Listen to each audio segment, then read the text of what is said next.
Fala galerinha, tudo bem? Rui aqui. Hoje vamos continuar com a série de história antiga. Nós vamos para o crescimento da cidade-estado grega, né? Para o surgimento e crescimento da polis, a cidade-estado.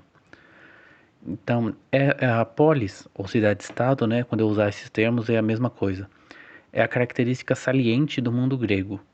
Para os atenienses do século V e IV, a vida fora da cidade era meio caminho para a barbárie, e a cidade parecia a ordem natural, a ordem normal. E o autor aqui do capítulo, ele pega a frase do Aristóteles, né, de que a característica normal do homem seria essa vida na polis, só que ele fala que é, muitos gregos falharam em chegar à cidade-estado, e que, portanto, ela seria mais o resultado de causas econômicas, militares, geográficas e sociais, e menos uma característica natural do homem. E é uma interpretação estranha, assim, do Aristóteles, né? Parece uma crítica, né? Mas também, aí teria que ver alguém que conhece mais de Aristóteles, né? Mas não é que, não é porque ela é o natural do homem que os fatores ali, os outros fatores econômicos, sociais, não vão impedir ele de chegar né, na polis, né? Quer dizer, não é porque esse é o natural que todo mundo chega lá, né? Seria um pouco isso, né? Mas é interessante porque eu acho que o trabalho dele é um pouco esse, né? Do historiador é mais assim, beleza, mas vamos olhar para as causas históricas aqui da polis. E uma coisa não tem a ver com a outra, né? Porque, como eu falei, não é porque ela é natural no homem que ela vai aparecer em todo lugar, né? Ou com facilidade. Significa que ela é o máximo do homem, né? É o aspecto melhor. Na verdade, o homem está na sua melhor forma quando ele está na polis, né? E não que todos os homens estão na polis ou vão chegar todos os povos vão chegar na polis, né?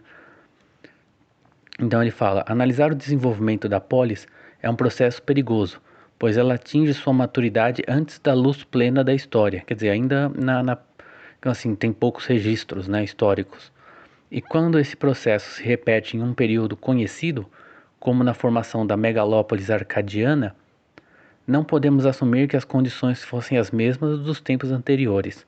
Na ausência de relatos históricos, devemos confiar nas escavações, nos nomes e língua, que às vezes a gente faz análise do tipo de.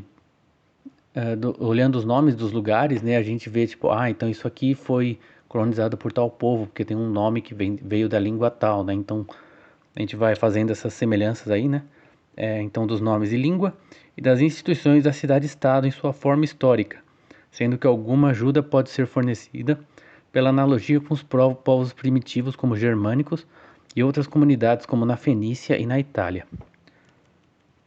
Então, antes da Guerra de Troia, a Grécia continental era habitada ou ocupada por um povo que, por conveniência, a gente pode chamar de aqueus. Eles não moravam nas cidades. Os nomes deles, às vezes a gente chama, por exemplo, como é que a gente fala? Tales de Mileto, Zenão de Eleia, né? E no caso dos aqueus não era assim, eles não têm um nome ligado às cidades, mas são nomes de tribos e povoados. E como que é a organização deles? Tem o rei, né? Se eu não me engano, o rei é chamado de Basileus.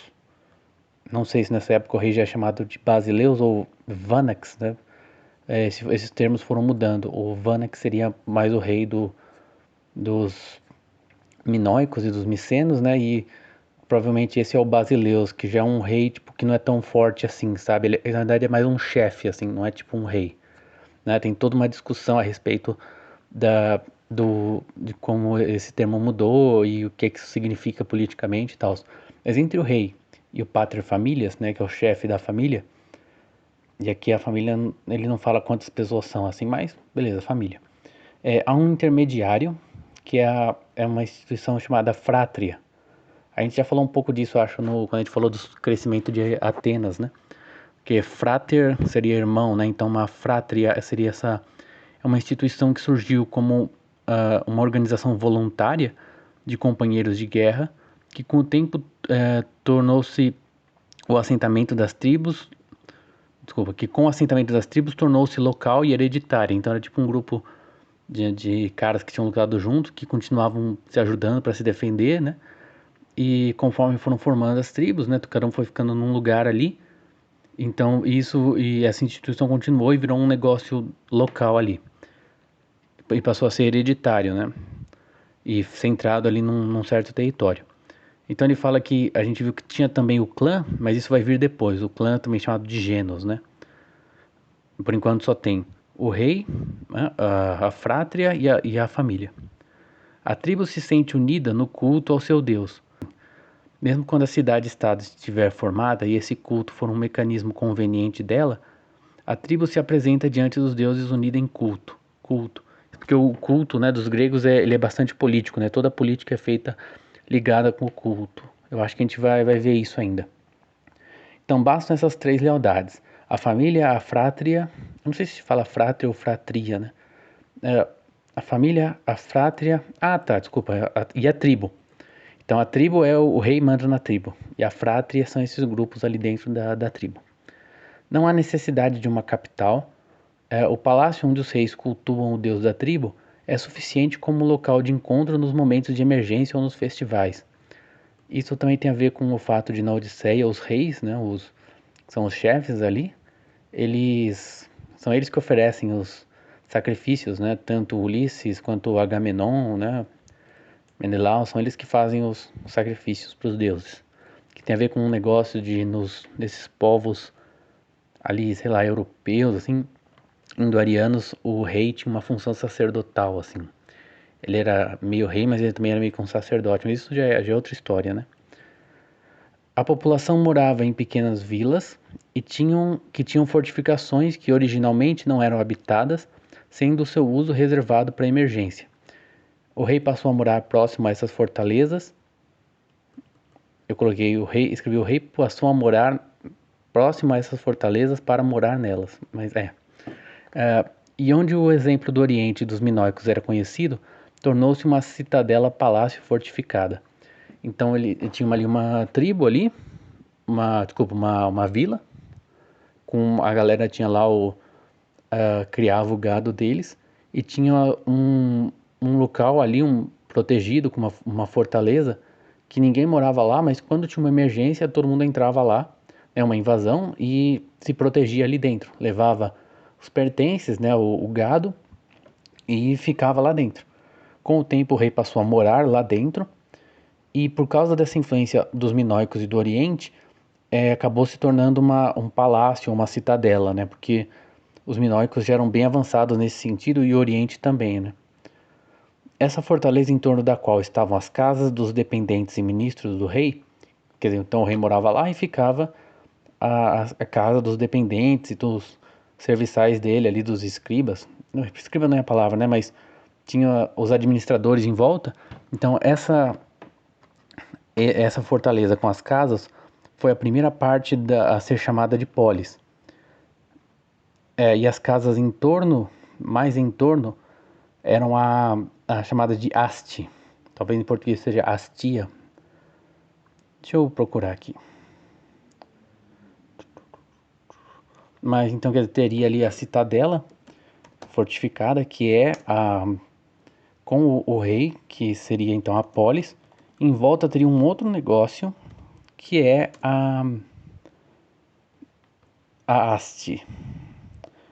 Haste é uma palavra grega antiga, denominando o espaço físico de uma cidade, especialmente oposto ao conceito de polis, que continha o território e o corpo do cidadão. Então, tinha a polis, que continha o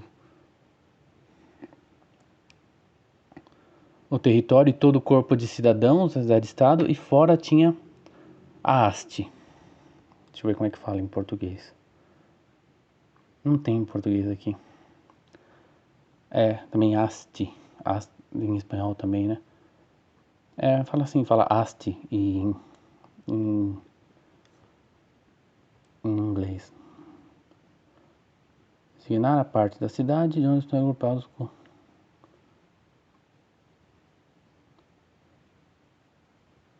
Bom, mas beleza, então tem a polis tipo centro ali, e em volta tem a haste, escrito ASTY, né? A evidência histórica parece fazer uma distinção bem clara entre essas duas coisas. A Acrópole, o centro da cidade, é chamado de Polis, mas as casas são a Haste. Com a invasão dos Dórios, o processo de desenvolvimento a partir da tribo começou de novo, com exceção da Ática que não foi invadida, lá o desenvolvimento foi contido. Então, a invasão dos Dórios vai desfazer e começar tudo do zero, assim. Então, as invasões parecem ter um papel complicado na formação da cidade-estado. Aqui uma citação do autor agora. Durante algum tempo, na maior parte da Grécia, o desenvolvimento político em direção à cidade-estado foi atrasado. Mas se os invasores não eram eles mesmos cidades-estados, eles foram a causa delas em outros. Os choques dos invasores levaram os predórios a buscar outras terras além-mar para fim de habitação. Esses grupos de colonizadores não estavam mais unidos apenas pelo laços, o autor fala laço fácil da tribo, né, o laço simples da tribo, mas pela aventura comum, onde tinham que se manter unidos contra os nativos, já que não foram para terras inóspitas, mas para regiões já habitadas. As novas cidades recebem nomes como Novo Forte ou Forte Sul. As vilas abertas são deixadas para a população local. A vila aberta quer dizer ao contrário de um forte, né? Que são muitas vezes seus servos. O fim da centralização do Minoico favoreceu o aparecimento de pequenas cidades em Creta, já na época das invasões dos Dórios. Então, beleza, então tem as invasões dos Dórios, eles vão chegando, e por causa dessas invasões o pessoal vai fugir. E eles vão, a gente já tinha visto isso na parte sobre a colonização, que eles não criam cidades novas, os gregos, né? De novo, gregos é uma palavra, né? Seria o nome nosso para eles, né? Mas os povos que estavam ali, os aqueus, os eólios, os jônios e os aqueus, é isso. Aqueus, eólios e jônios, acho que são esses três, né? E eles vão para essas cidades, eles vão para cidades que já existem, né? E colonizam elas. Só que como eles têm que se proteger, então, dos nativos, eles constroem esses fortes, né?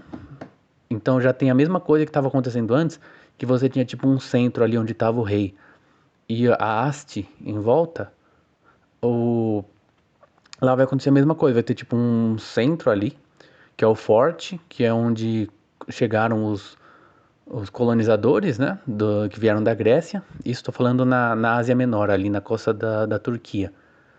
E, e vai ter em volta os nativos, que formam também uma haste ali em volta, né? E então isso vai fortalecer, vai criar tipo uma outra cidade-estado, né? Então ele fala o fim da centralização do Minoico levou ao aparecimento de várias pequenas cidades em Creta. Então, quer dizer, quando os dórios chegam, já tem algumas cidades formadas em Creta, né? Isso é porque às vezes tem diferença entre os locais, né? Então, isso acaba ficando bem chato, né? Quando você tem muita variação, ele tem que explicar, tipo, cada um de um jeito diferente, né? Entra num nível de detalhe muito grande. Na Grécia continental, o processo foi mais lento, né? Então, quer dizer, os caras, como eles fogem para a Grécia, para a Ásia Menor, né? Acho que chama Grécia Eleática, né? Ásia Menor, não, mas para Ásia Menor, lá, tipo, tudo é novo e eles se organizam de um jeito diferente. Acho que a gente viu isso também no vídeo sobre a colonização. Mas como os caras que estão na Grécia mesmo, a coisa é mais demorada, porque eles estão mais ligados assim à cultura antiga deles, e lá na Ásia, que é um território novo, eles podem mais fazer que eles querem, né? Então, na Grécia continental, o desenvolvimento é mais demorado. Há cidades-estados em vários lugares pelo ano 600. Esparta até o século V não era uma cidade-estado. Tucídides diz, pois não era uma união em uma cidade, mas uma vida em vilas na maneira da Grécia Antiga. Porque em Esparta tem tipo todo um negócio diferente que eles vivem tipo num acampamento militar. Esparta é tipo um acampamento militar permanente. Não tem tipo uma polis mesmo, sabe? Apesar de que a gente usualmente fala assim, Esparta era uma cidade-estado, mas quando você olha com mais detalhe não era bem assim. Então, só que ele fala que eles viviam em vilas, né, como uma maneira antiga, Mas essa maneira antiga é um modo de vida de metade da Grécia continental no começo do período clássico. Então a gente tem a polis, mas uma boa parte da população continua vivendo do jeito antigo, por assim dizer. Então, onde não se formou cidade-estado, as tribos se dividiam num negócio que ele chamou de can, cantão, que tem esse é um nome, né, que na Suíça e na Bélgica tem que chama de canton, que é um tipo uma província assim. Então eles tinham bastante independência política e um pouco tinham muita independência e pouca vida política. E eles só se uniam para fazer ou repelir ataques dos inimigos. Então, se eles queriam saquear um inimigo, eles se juntavam. Se vinha um inimigo atacar eles, eles também se juntavam ali dentro, né, desse canton para todo mundo se proteger. Mas eles não tinham muita atividade política nessas vilas onde não houve cidades-estados. E nas regiões que não foram conquistadas pelos dórios, eles formavam nessas vilas, enquanto que os dórios, em cada região, eles tinham uma cidade-estado que dominava eles, em que os dórios dominavam os nativos. Então ele fala que essa concentração foi devido ao fato de os dórios se estabelecerem em alguns pontos no interior, onde as terras eram mais férteis, construindo fortalezas ao redor dos quais ficavam as terras cultivadas por seus servos. Então, quer dizer, você pode imaginar então o pessoal que não foi conquistado formando vilas assim mais separadas e em geral os dórios chegando ali em algum lugar, construindo uma fortaleza ali e surgindo uma cidade-estado ali em torno. Então, os dórios mais centralizados, né? Os dórios, né, controlando os pré-dórios mais centralizados, e onde não houve a conquista dos dórios, há mais vilas e mais separados. Embora também teve lugares como que não foram conquistados pelos dórios que formaram cidades-estados. Então isso eu achei que faltou ali discutir um pouco, né, tipo a diferença entre as cidades-estados que não foram criadas pelos dórios, né, sob os dórios, e as que surgiram sob os dórios, né. Em geral, as regiões da Grécia tiveram dificuldade em passar de federações para uniões. A gente viu nos outros vídeos ali sobre as regiões lá da Grécia, né? A Beócia, a Fócida, Lócria, Tessália, né? Que eles formavam federações. Mas para passar de federações, que é tipo todo mundo assim junto, para uma união mesmo, que é tipo um cara mandando e os outros obedecendo, basicamente, né? Foi bem difícil. Só a Ática que conseguiu, porque ela teve o desenvolvimento contínuo desde o Micênio, a sua população era majoritariamente homogênea e Atenas tem tipo uma posição privilegiada ali, né? Mas depois acho que a gente já viu um pouco sobre Atenas, né? Mas em geral, só a Ática que conseguiu ser um território unificado. Um pouco Esparta também, mas Esparta é um negócio à parte, né? Então, porém, a Ática não foi sempre unida como alguns acham. As fortificações separando diversas comunidades é a prova disso. Porém, o território não é tão marcado a ponto de favorecer o separatismo, isso a gente já viu, especialmente frente à provável vocação política precoce de Atenas. Contudo, a União não parece ter vindo com uma concentração em Atenas, apesar de ser o local mais importante. A União da Ática é mais a expansão de uma ideia do que a concentração de um povo. O conceito de simpolisteia, a concidadania, o compartilhamento da cidadania deixa isso claro. Então não é que Atenas foi lá e conquistou tudo, mas todo mundo se juntou em Atenas, né? E então esse sim polisteia seria a cidadania, né? E sim é junto, né? Então a cidadania junto, né? Co-cidadãos, né? Através da Grécia começava o processo chamado sinoikismo, né? Oikos é casa, né? De onde vem ecologia, economia, vem desse oikos. E sim também é junto, né? Então as casas juntas, né? Em que comunidades deliberadamente abandonavam suas vilas e abandonam suas vilas e montam habitações juntas. Esse processo parece ter ocorrido sobretudo devido ao medo de invasões. O desenvolvimento da justiça é a sombra do desenvolvimento da cidade-estado. A justiça deixa de ser é um conhecimento divino, ao qual só os reis têm acesso, para ser algo mais mundano, dispensado por um conselho de anciãos.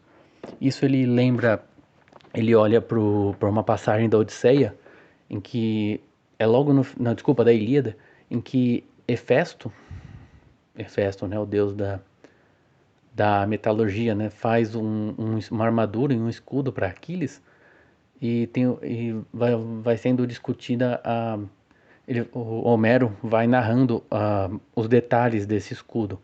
E uma coisa que tem lá é um conjunto de anciãos ali, de nobres, fazendo julgando uma pessoa.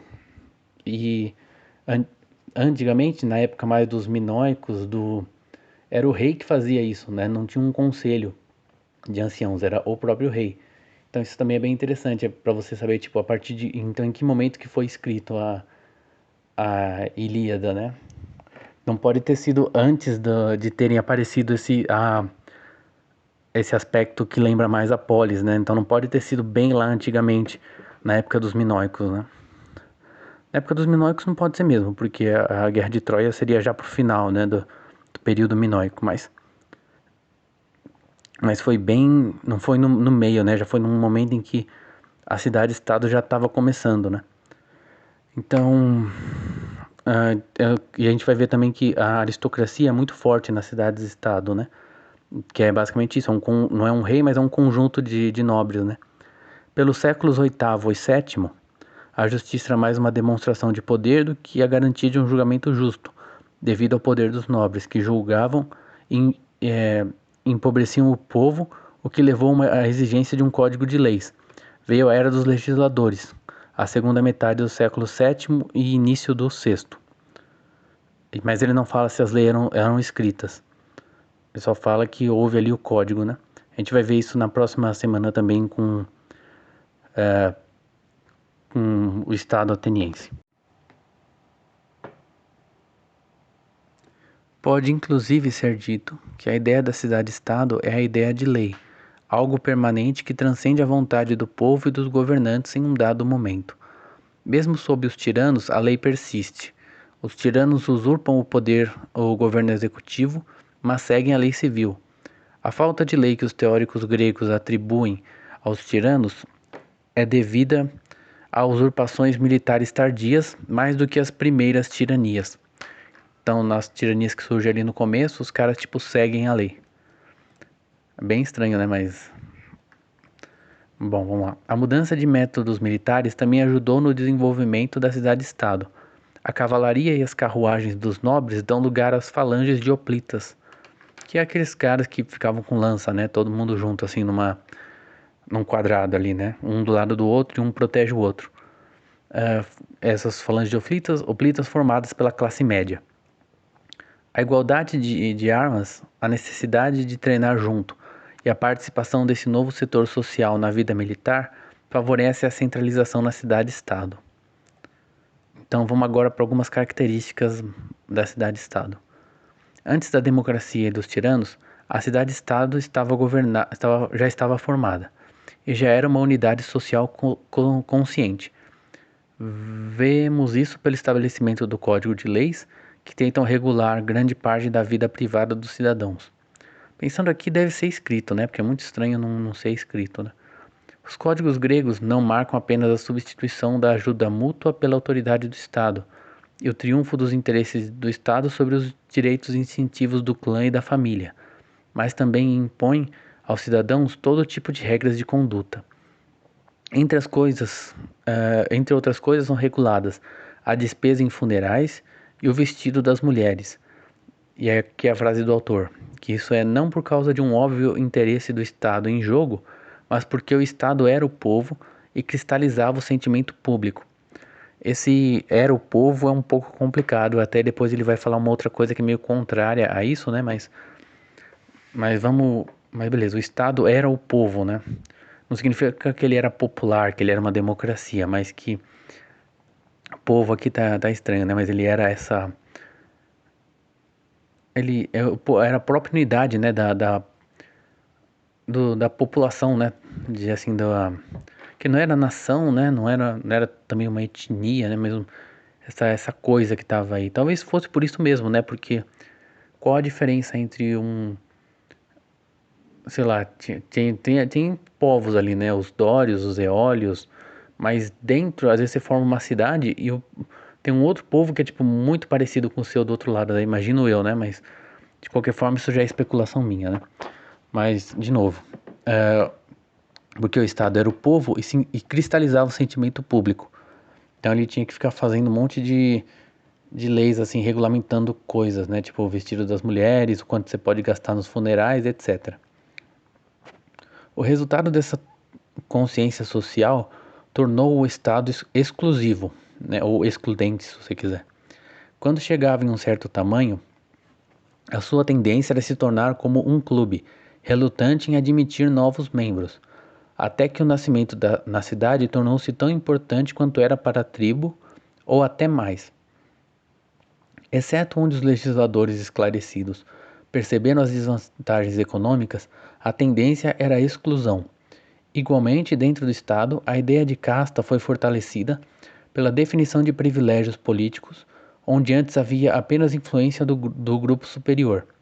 Contudo, ele fala, né, não havia uma hostilidade com o estrangeiro. É tipo, olha, você não é do nosso estado, tá? Não tenta, tipo, não vai rolar. Mas tinha toda aquela questão de você tratar bem o hóspede, né? Quando vem a pessoa do estrangeiro, você não pode tratar mal, senão os deuses ficam contra você, né? Isso tem em vários povos tem, né? Esse costume de você não agredir tem um viajante, né, que está se hospedando quando você fala, não, beleza, pode entrar na minha casa, né? Geralmente quando ele come o do seu pão, tem várias histórias que o cara entra na casa do outro, né, tal, ele é aceito como hóspede, né, e alguém fica bravo com ele, tipo, mata ele, né, uma outra pessoa. E aí, tipo, o anfitrião que fica com a culpa, né? Porque é algo muito ruim para os deuses você matar ou o seu anfitrião ou o seu convidado, né? Não era permitido ao estrangeiro tomar parte nos cultos religiosos devido à importância da política para a vida pública. O sentido nacional social mais importante dos gregos era a religião. Aí abre aspas para o autor aqui. A religião grega permeava toda a ação ou relação dos indivíduos com os outros membros da sociedade. Assim como na tribo e frátria, os cultos comuns uniam os homens da cidade. Havia na religião grega tanto a tendência pan-helênica quanto a tendência à cidade-estado separada e altamente consciente. Então, tanto tinha ali os deuses eram comuns a todos os gregos, né? Era a mesma mitologia num certo sentido, mas por outro lado tinha tipo o deus da sua cidade que protegia a sua cidade porque a sua cidade era diferente das outras. Então tem essas duas tendências ali. Os deuses eram concebidos politicamente. Havia Zeus Frátrios, que é o Zeus da Frátria, o Zeus Polieus, que é o Zeus da Polis, né? E Zeus Agoraios, no mercado de Atenas, que é o Zeus da Ágora, que é o nome que dava para o mercado, né?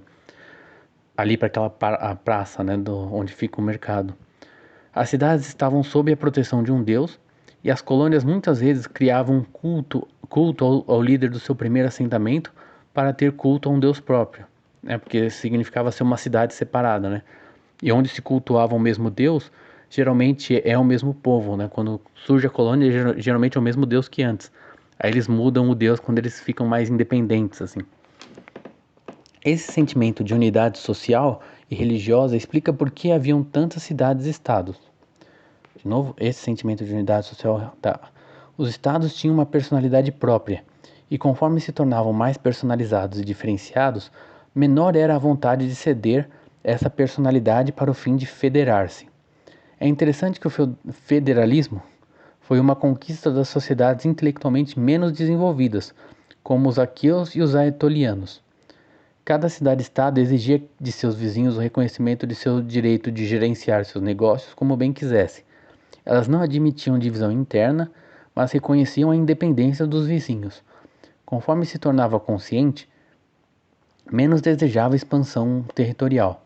Aí ele vai citar o Friedrich Hatzel, que foi um geógrafo que interessante, um cara bem importante ali para o desenvolvimento ali da geografia tal, da geografia política.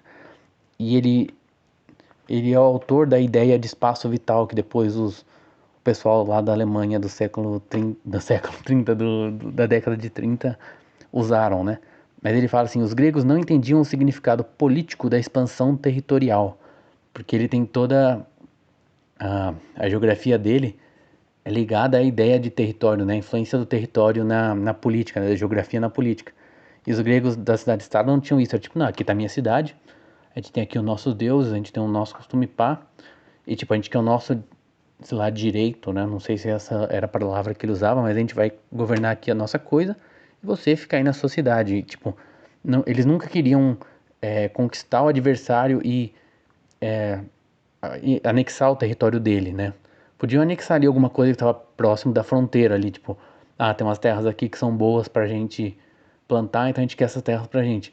Mas não que, tipo, ele vai absorver o outro, que nem, sei lá, no mapa, assim, que vai expandindo, né? Ou vai crescendo, crescendo, crescendo. Não é, ele ficava ali naquele raio ali em torno da cidade dele.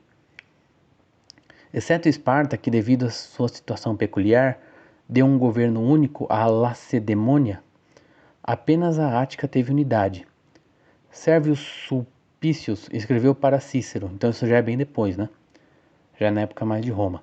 Voltando da Ásia, naveguei de Egina a Mégara e comecei a reparar as terras ao meu redor. Atrás de mim podia ver Egina, à minha frente Mégara, à direita Pireus, à esquerda Corinto. Quer dizer, então ele está num lugar ali e facilmente ele se encontra com tipo 4 cidades ali, que eram territórios pequenos, então tinha muitas cidades ali no mesmo, na mesma região, né? Com essa limitação de área, os gregos escaparam de muitos dos problemas que afligem os estados maiores. E a vida política concentrada nesses limites maturou rapidamente e exauriu a capacidade política da raça. Agora, a aristocracia. O crescimento da cidade-estado acompanha o declínio da monarquia. Os nobres, antigos auxiliares do rei, acabam com a monarquia e se colocam no poder. Os conselhos, que antes eram formados ou por um pequeno grupo de nobres ou pelo corpo de cidadãos, eram extremamente poderosos ou submetiam-se a ele. Pera aí.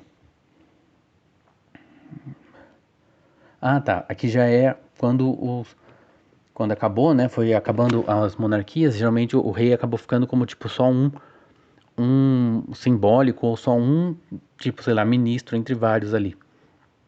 Mas os conselhos, que eram formados ou por um pequeno grupo de nobres ou pelo corpo de cidadãos, eram extremamente poderosos. Ou submetia-se a ele, ou fundava-se uma outra cidade. Nessa época, faltam grandes nomes, não apenas pela falta de registros, mas porque o Estado era maior que seus mandantes.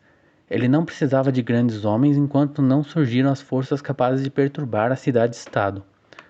Então não tinha assim grandes políticos porque estava todo mundo de boa. O Estado é pertencente a uma classe. A Constituição é a classe dominante. A Constituição é a classe dominante, né? Tipo, o que é a Constituição que nem a gente tem hoje? Imagino que seja isso, né? Que estava querendo dizer. O que é a Constituição? É a galera que manda, que é a aristocracia.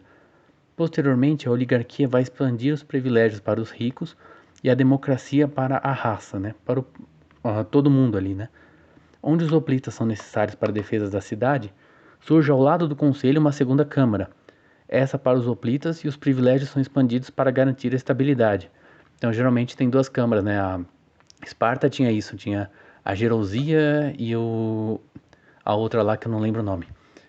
Mas vão surgindo 2 câmaras. Então, os nobres, a gente precisa da galera ali para ajudar a defender a cidade, né? O exército precisa de gente, né? E não é todo mundo nobre, é mó galera.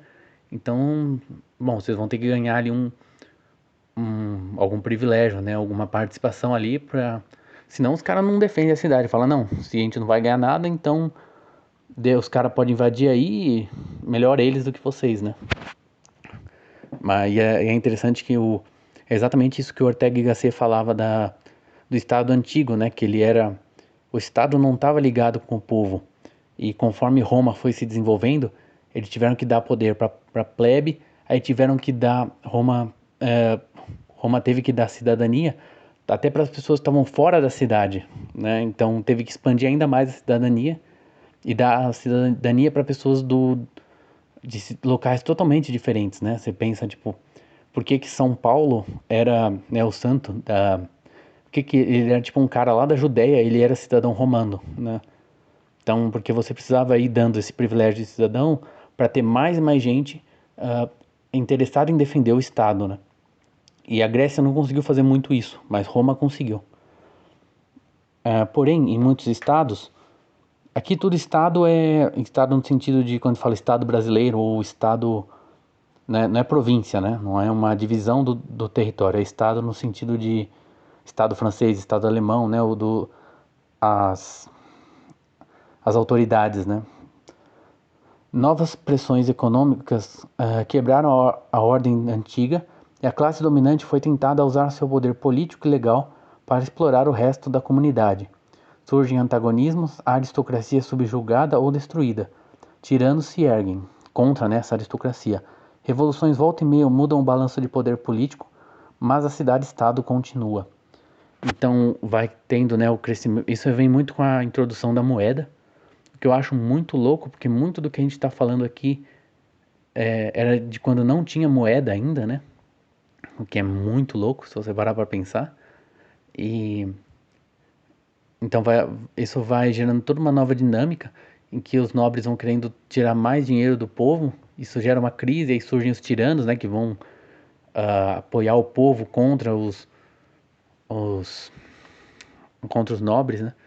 Tem um texto muito legal que talvez eu traga aqui para vocês, que é a grandeza e a decadência das aristocracias do Franz Funk Brentano, que ele compara isso na antiguidade e como foi isso no cristianismo, né? Então é bem legal, mas e ele fala justamente isso, que houve uma série de conflitos de classe, na verdade, né? Em toda história antiga, em todo lugar que você vê, é tipo os ricos contra os pobres, além de outras coisas, né?